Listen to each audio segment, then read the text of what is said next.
Amahoro nshuti bavandimwe kuri Alpha Byose TV ndabasuhuje. Ubundi nahoze nibaza aka kantu, umwijima iyo ubaye mwinshi abantu bagira ubwoba, umwijima naje gusanga aricyo kintu kibi ndetse nza gusanga ari nacyo kintu gitwikiriye ibibi byose.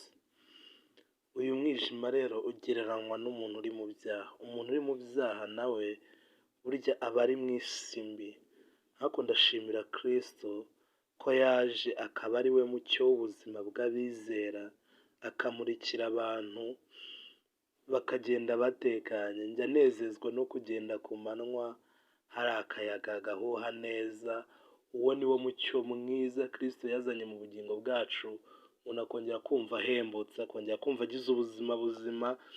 Nawe ndakwingingira mu izina rya Kristo Yesu kugira ngo umucyo wa Kristo Yesu umurikire ubugingo bwawe.